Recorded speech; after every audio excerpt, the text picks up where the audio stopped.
Bienvenue à tous sur Tout TV Afrique. La Mauritanie et l'Algérie ont décidé de porter leur coopération à un niveau supérieur. Les deux pays ont signé ce 16 avril 2025 un accord militaire pour faire front commun contre le terrorisme qui menace la région. Les enjeux sécuritaires, économiques et géopolitiques auxquels est confrontée notre région exigent aujourd'hui plus que jamais une intensification des actions conjointes fondées sur une vision cohérente et perspicace, ainsi que sur le dialogue, la coordination et l'échange d'expériences dans des domaines d'intérêt commun, a souligné le chef d'état-major de l'armée nationale populaire algérienne, Saïd Chanegria.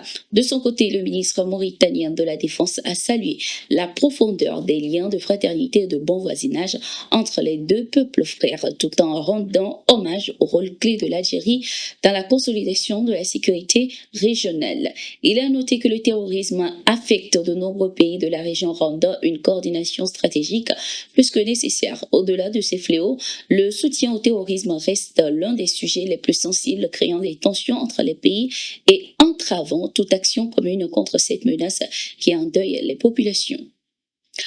L'Alliance des États du Sahel poursuit ses avancées, notamment sur le plan sécuritaire. Ce 16 avril 2025, les chefs d'état-major des armées de l'air de l'AES se sont rendus à la base aérienne 200 de Sévaré au Mali pour une visite stratégique visant à évaluer l'avancée des opérations antiterroristes.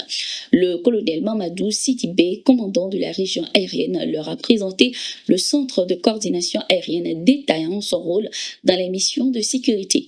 La délégation a également inspecté le poste de commandement interarmes où les responsables ont expliqué la collaboration entre forces aériennes et terrestres. Le gouverneur Dembélé a salué par la même occasion ses efforts. Les résultats se voient sur le terrain. La population ressent cette amélioration, a-t-il affirmé. La visite s'est conclue par des échanges officiels renforçant la coopération entre les armées de l'AES face aux défis sécuritaires communs. Également dans cette édition de Getingo, l'Algérie a réagi à l'expulsion de 12 de ses agents de la France. Ce 16 avril 2025, les autorités algériennes ont pris note du rappel de l'ambassadeur de France et de l'expulsion de ces 12 diplomates. Sofiane Chaïb, secrétaire d'État algérien chargé de la communauté nationale à l'étranger, a déclaré que son pays attendait plus de détails sur les personnes concernées avant d'envisager des mesures. Nous n'avons pas encore les contours précis de cette décision, a-t-il affirmé. Il a également accusé par la même occasion le ministre français de l'Intérieur d'être responsable de la montée des tensions, compromettant ainsi le rapprochement engagé par les deux pays. La crise et la tension actuelle sont la résultante directe de cette machination et de cette théâtralisation de cette affaire. Une affaire créée de toutes pièces par un ministre de l'Intérieur qui l'a conçue en réchauffant une affaire datant de plus de 8 mois liée à un supposé enlèvement de cette personne, Amir Boukor, dit Amir DZ, et qui a été malheureusement utilisée comme le levain d'une nouvelle manœuvre pour torpiller la relation bilatérale et la dynamique ascendante qui a été voulu par les deux chefs d'État, a-t-il ajouté.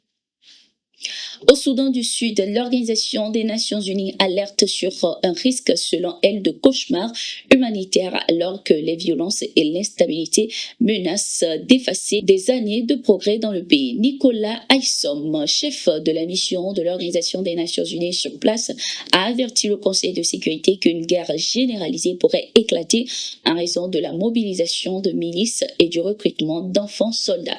L'arrestation en mars du vice-président Riek Machar a exacerbé les tensions politiques combinées aux conséquences de la guerre au Soudan voisin, à la crise économique et aux catastrophes climatiques. Ces tensions plongent le Soudan du Sud dans une crise sans précédent depuis 2011.